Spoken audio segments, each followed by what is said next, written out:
And welcome to the learning solutions. मैंने आज आपके लिए लेके आई हूँ प्रीवियस ईयर क्वेश्चंस की सीरीज़, और ये 100+ क्वेश्चंस की सीरीज़ थी सीडीपी की, जिसमें से मैं 6 पार्ट्स करा चुकी हूँ ऑलरेडी, और ये 7th पार्ट है।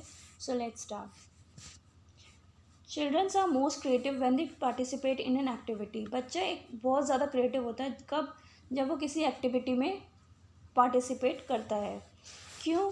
To escape their teachers scolding, मतलब बच्चे टीचर्स की डांट से बचने के लिए करते हैं पार्टिसिपेट।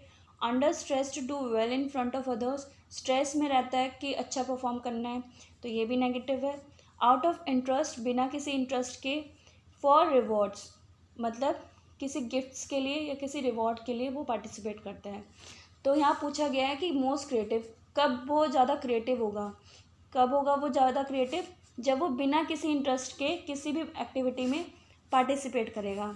सो इसका आंसर होगा हमारा आउट ऑफ द इंटरेस्ट, मतलब बच्चा बिना किसी इंटरेस्ट के पार्टिसिपेट कर रहा है किसी भी एक्टिविटी में, तो वो उसकी क्रिएटिवनेस होगी।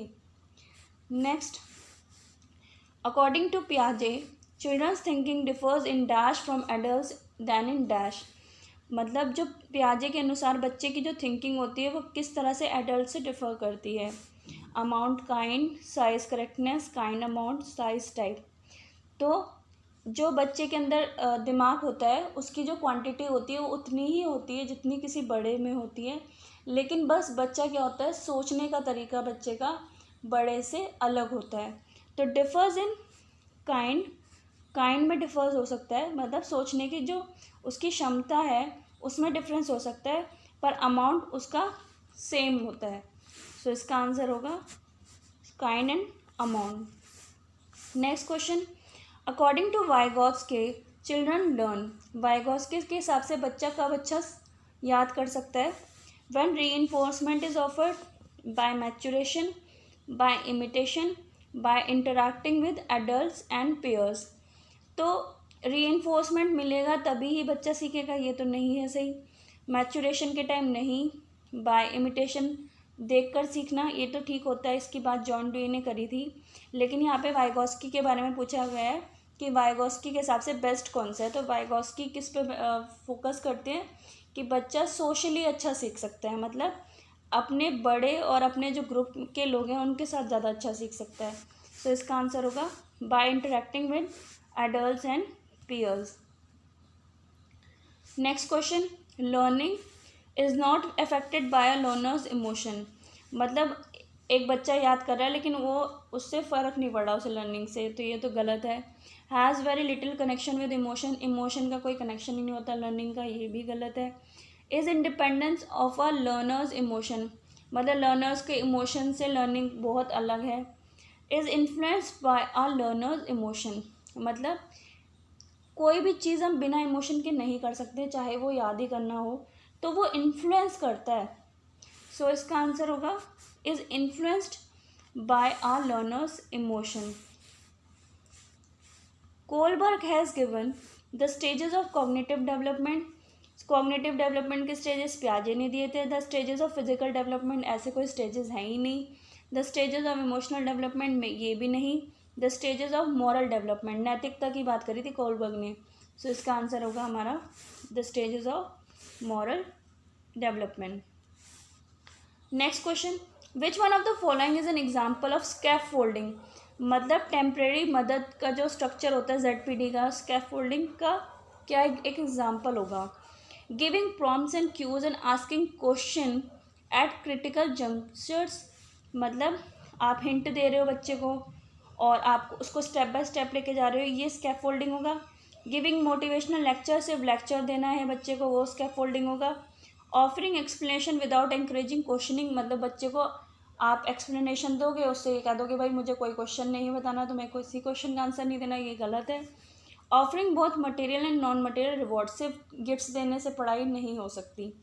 तो इसमें पूछा गया कि जो बेस्ट एग्जांपल है स्कैफोल्डिंग, मतलब एक टेम्परेरी हेल्प करना किसी की, तो आप उसको एक हिंट लगा दोगे, आप उसको पूरी तरह से हेल्प नहीं, आप एक उसको हिंट दे दोगे और उसको एक स्टेप बाय स्टेप प्रोसीजर के थ्रू उसको कोई काम कराओगे, तो वो होगा स्कैफोल्डिंग का एक example. Next, which one of the following behaviour is an identifier of a children with learning disability, मतलब कौन से एक ऐसा व्यवहार है जिससे आप आइडेंटिफाई कर सकते हो कि बच्चे में एक डिसेबिलिटी की प्रॉब्लम है। फ्रीक्वेंट मूड स्विंग्स, मतलब मूड स्विंग्स हो रहे तो डिसेबल है, ये तो गलत है। एब्यूजिव बिहेवियर, अगर बच्चा गाली दे रहा है तो भी वो डिसेबल है, तो ये तो गलत है। राइटिंग BSD, मतलब बी को डी की तरह लिख रहा है, वॉस को 100 की तरह लिख रहा है, 21 को 12 लिख रहा है। Low attention span and high physical activity, तो लो अटेंशन है बच्चे की और फिजिकल एक्टिविटी उसकी हाई है। तो यहाँ पे लर्निंग डिसेबिलिटी के बारे में पूछा गया है। तो लर्निंग डिसेबिलिटी क्या है आपकी, कि आप हर चीज़ को रिवर्स में लिख रहे हो, हर चीज़ को उल्टा लिख रहे हो। जैसे राइटिंग बी को डी लिख रहे हो, 100 को वॉज लिख रहे हो और 21 को 12 लिख रहे हो। तो ये है हमारा डिसलेक्सिया, जिसमें बच्चा सब चीज़ें रिवर्स में लेता है। Next, a child who can see partially, मतलब बच्चा जो उसको कम दिखाई देता है, पार्शली देख सकता है वो। Should be put in a regular school with no special provision, मतलब उसको स्कूल में डाल दो पर उसको कोई स्पेशली ट्रीट ना करो। Should not be given education since it is not any use to him, उसको एजुकेशन ही मत दो। Needs to be put in a separate institution, उसको एक अलग से इंस्टीट्यूशन में डाल दो। ये सारी चीज़ें नेगेटिव हैं। Should be put in a regular school, उसको रेगुलर स्कूल में पढ़ाया जाए। वाइल मेकिंग स्पेशल प्रोविजन, और उसको कुछ स्पेशली पढ़ाया जाए। जैसे अगर वो उसको पार्शली दिखता है तो उसको आप थोड़ा सा ऑडियो सुना सकते हैं, मतलब एक उसके लिए एक अलग थोड़ा सा तरीका बना के आप उसको पढ़ा सकते हैं। बाकी के ये तीनों पॉइंट्स बिल्कुल नेगेटिव हैं और ये हमारा थोड़ा पॉजिटिव है, सो ये होगा हमारा answer.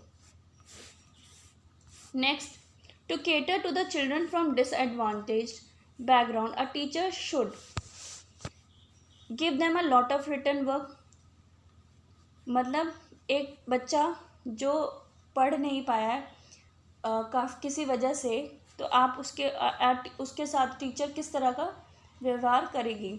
Give them a lot of written work, उसको बहुत सारा लिखने का काम दे देगी, गलत है ये तो। Try to find out more about them and involve them in a class discussion, उनके बारे में जानेगी और उनको एक क्लास डिस्कशन में इन्वॉल्व करेगी।